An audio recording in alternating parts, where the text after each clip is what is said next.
নিয়ে যেতেছে, হ্যাঁ কি কিডন্যাপ করে আমার জোর করে নিয়ে যেতেছে। আমি যাইতে চাইতেছি না, কিন্তু আল্লাহর উপরে ভরসা করে যেতেছি। দুইজন জানি না যে কি করবো গিয়া, আল্লাহ ভরসা।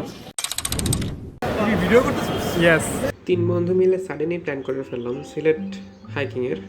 এই হচ্ছে আমার বন্ধু সাব্বির এবং আরেকজন বন্ধু চিস্তি, তোমার কাঙ্ক্ষিত ফ্যান তোমার দিকে। ফেসবুক পোস্ট এবং রিয়েলিটি, এই দুটোর মধ্যে যে পার্থক্য এই সম্পূর্ণ ভিডিওতে আমি সেটা জানিয়ে দিব। যে আমরা হাইকিং করতে গিয়ে আমরা ভিডিও দেখে গিয়ে যা যা ফেস করছি, সিজন অফ সিজন এভরিথিং ভিডিওতে আমরা জানিয়ে দেবো। So keep watching. 8 ঘন্টা লং জার্নির পর আমরা সিলেট পৌঁছে গেছি। আমরা জানতাম যে গোয়াইনঘাট নেমে ওখান থেকে সিএনজি নিয়ে জনপ্রতি 50 টাকা দিয়ে পান্থমায় যাওয়া যায়, কিন্তু ইন রিয়েলিটি ওখানে নেমে আরও সামনে গিয়ে সিএনজি বাইপাস পর্যন্ত যেতে হয়। সেখান থেকে আমাদের যেতে হবে পান্থমায় জনপ্রতি 50 টাকা করে। আমরা লোকালি সিএনজি ভাড়া করে ফেললাম এবং আমরা চলা শুরু করলাম। তো আমরা পৌঁছে দূর থেকেই ঝর্ণার আওয়াজ শুনতে পাচ্ছিলাম, অনেক জোরে হচ্ছিল কারণ এখন বর্ষাকাল আর প্রচুর বৃষ্টি।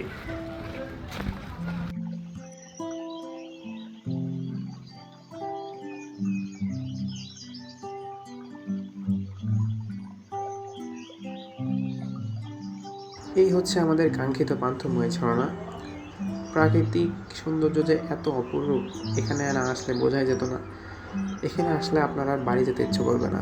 এখন আমরা রওনা হয়েছি লক্ষণছড়ার পথে, যেখানে যেতে গিয়ে আমরা প্রথম প্রবলেমের সম্মুখীন হই। যে ভিডিওতে বলা ছিল 10 টাকা আর নিয়েছে 300 টাকা।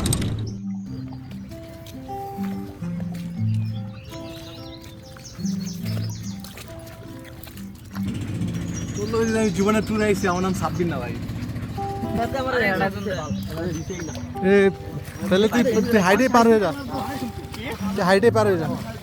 না উঠ উঠ, হাইডে পার হয়ে যা, পার হয়ে যা। ভালোই তো আছে দা ট্যুর গাইড খান কির বলা বাঞ্চে ট্যুর গাইড ভাই। ভাই এর মরে যাওয়া উচিত ভাই। হ্যাঁ আলাই কইছে কয় 10 টাকা রিক্সা ভাড়া।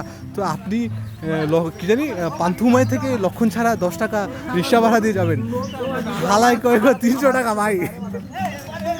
আপনি পায়ে হেঁটে নদী পার হয়ে যাবেন ভাই।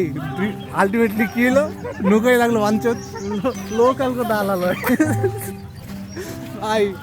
তুই যদি ভাই তুই ট্যুর আর জীবনে আর যাই হোস ভাই, তুই জীবনে ট্যুর গাইড। লক্ষণছড়া যাওয়ার পথটা ছিল খুবই জটিল, কারণ বৃষ্টির কারণে রাস্তা ছিল পিচ্ছিল, হাঁটা ছিল খুবই কষ্ট। কাদা মস্ত রাস্তা জানতাম না, জীবনে ফার্স্ট টাইম জানলাম ট্রেকিং এরকম। তো আমরা পথটা পাড়ে দিছি খুবই কষ্টে, হাঁটতে বারবার পিছলা খাইছি অ্যান্ড পায়ে হেঁটে জুতা পরে খালি পায়ে সবভাবে যেতে হয়েছে। দোকান পেয়ে যাওয়ায় আমরা আমাদের প্রয়োজনীয় পানি এবং খাবার কিনে নিছি এখান থেকে। দেন একটা ছোট্ট ব্রিজ পাড়ি দেওয়ার পর কিছুক্ষণ হেঁটে আমরা পেয়ে গেলাম আমাদের কাঙ্ক্ষিত লক্ষণছড়া, যেটা অত্যন্ত সুন্দর। এবং এবার আর ট্রিপল দেওয়া ছিল না, মানে একটা পর্দা যেটা দেওয়া ছিল আগে, এখন দেওয়া নেই।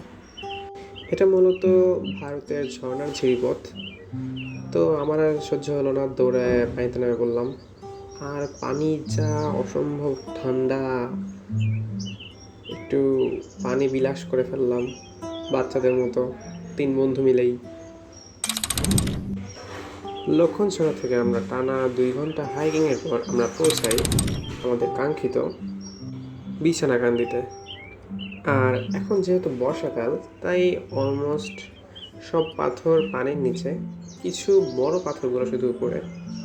অ্যান্ড এরই সাথে সাথে আমাদের সিলেট ভ্রমণ শেষ। এখন আমরা বাড়ির পথে রওনা দিয়েছি। তো আমাদের ভ্রমণের বিস্তারিত সকল খরচাদি আমি নিচে কমেন্ট পিন করে দিব। সবাই ভালো থাকবেন। আসসালামু আলাইকুম, আল্লাহ হাফিজ। Hello guys, welcome to my blog. I am with আকিলিস ওরফে Pabna Shakib and his fellow friend, and we are at this place.